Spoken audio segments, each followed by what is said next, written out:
Penciptaan alam semesta dan segala isinya ini telah diatur oleh Allah. Bahkan semua takdir dari seluruh makhluk yang menghuninya. Jodoh, rezeki, hidup, dan ajal dari setiap makhluk juga telah ditetapkan jauh sebelum penciptaan langit dan bumi. Hal ini sesuai dengan hadis riwayat Muslim dan Abu Daud bahwa Allah telah mencatat seluruh takdir makhluk 50.000 tahun sebelum Allah menciptakan langit dan bumi. Dan tidak satu pun makhluk bernyawa di bumi ini, melainkan pasti Allah jamin rezekinya, sebab Dia mengetahui tempat kediamannya dan tempat penyimpanannya. Demikian juga dengan ajal. Kematian setiap makhluk hidup juga telah ditentukan di dalam Lauhul Mahfuz, dan tidak seorang pun dapat lari darinya. Kematian akan tetap mendatangi setiap makhluk, dimanapun berada, sekalipun berada di benteng yang tinggi lagi kokoh. Kematian tetap akan menjumpai dan tidak dapat ditawar.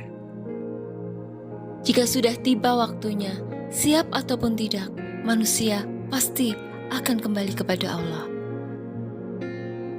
Tidak peduli apakah manusia itu sedang sibuk menyiapkan mimpi-mimpinya, merancang masa depannya, kematian tetap akan menjemputnya. Ini adalah sebuah kisah tentang peristiwa takdir kematian, yang mana tidak seorang pun dapat lari darinya jika sudah tiba saatnya. Adalah seorang pemuda yang hendak bepergian dengan pesawat terbang untuk melakukan perjalanan bisnis dari negerinya di Damaskus. Pemuda ini tengah bersiap-siap meskipun waktu keberangkatan masih lama. Agaknya, ia orang yang sangat disiplin karena selalu merencanakan segala sesuatunya dengan baik dan terencana. Setelah semua persiapan selesai dilakukan, pemuda ini melirik arloji di tangannya dan melihat bahwa waktu keberangkatan masih sangat panjang. Ketika membuka tirai di kamarnya, ia melihat cuaca di luar tampak gelap tertutup awan mendung. Lalu, ia pun memutuskan untuk beristirahat sejenak di kamarnya. Tidak lupa, ia menitipkan pesan kepada ibunya agar dibangunkan beberapa jam sebelum waktu keberangkatan tiba. Ibu yang sangat menyayangi anaknya itu pun mengangguk dan kembali sibuk membersihkan rumah.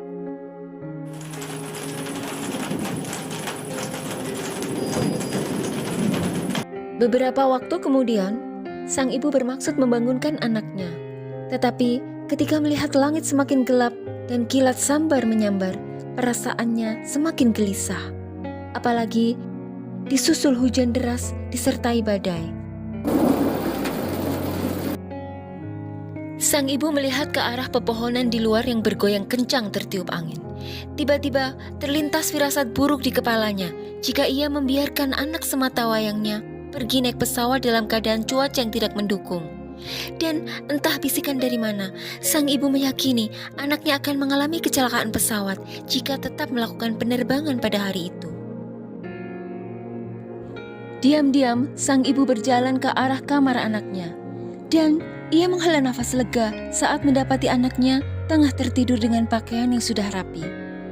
Apalagi saat melihat kilat dan gemuruh petir sambar menyambar di atap rumahnya, sang ibu semakin yakin dengan firasatnya. Dan ia memutuskan tidak akan membangunkan anaknya. Sang ibu berharap anaknya batal untuk terbang pada hari itu. Untuk menebus rasa bersalahnya, ibu itu kemudian berjalan ke dapur, membuatkan minuman hangat dan memasak makanan kesukaan anaknya. Sang ibu tampak sibuk memasak sambil sesekali matanya melihat ke arah jam dinding. Ia khawatir anaknya akan bangun dan melanjutkan bepergian sesuai rencana.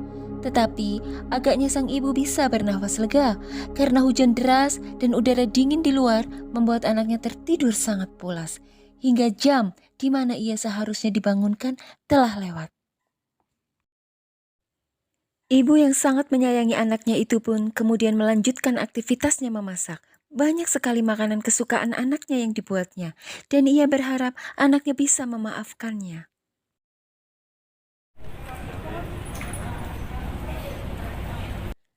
Sementara itu, meskipun di luar sana hujan dan badai belum juga reda, aktivitas bandara terlihat sangat sibuk.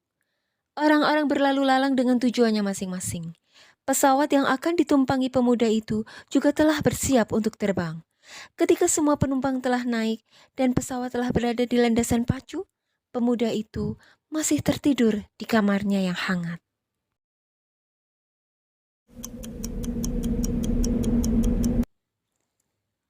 Beberapa waktu telah lewat, dan sang ibu yakin anaknya akan membatalkan kepergiannya karena pesawat telah take off beberapa menit yang lalu.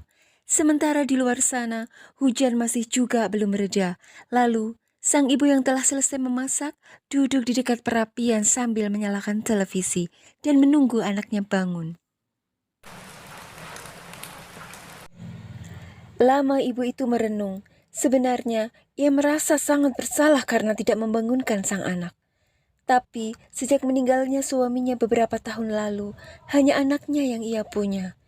Ia selalu merasa khawatir jika terjadi hal buruk menimpa anak semata wayangnya. Apalagi jika harus melakukan penerbangan di tengah hujan dan badai. Membayangkannya saja, ia merasa takut.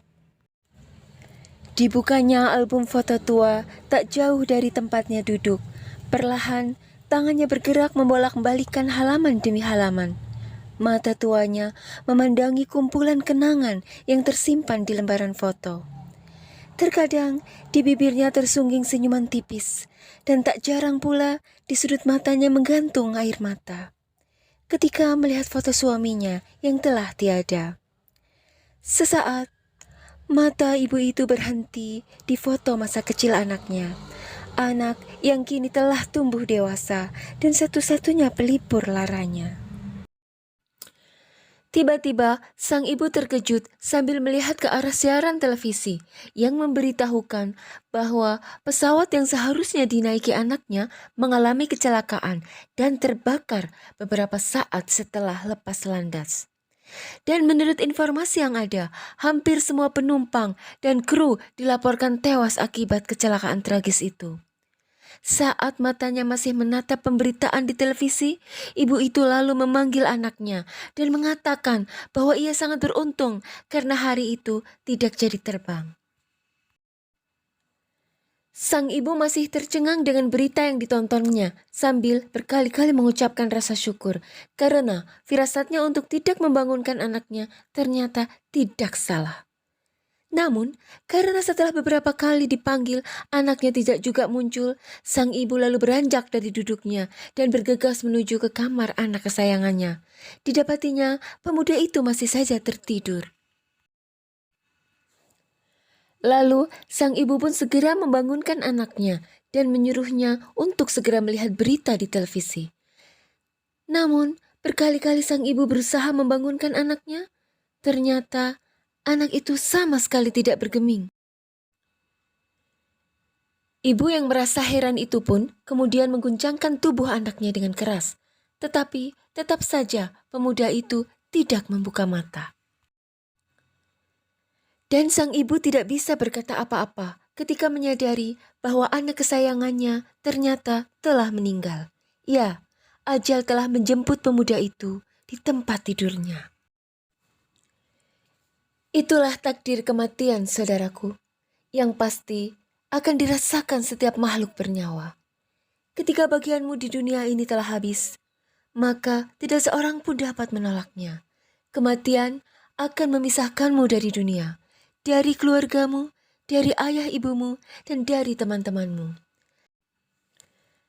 Kematian akan membawamu dari hiruk-pikuk dunia menuju kesendirian dan keabadian. Alam di mana kamu harus mempertanggungjawabkan semua perbuatanmu tanpa bisa membela diri karena ada Dia, Tuhan yang Maha Teliti.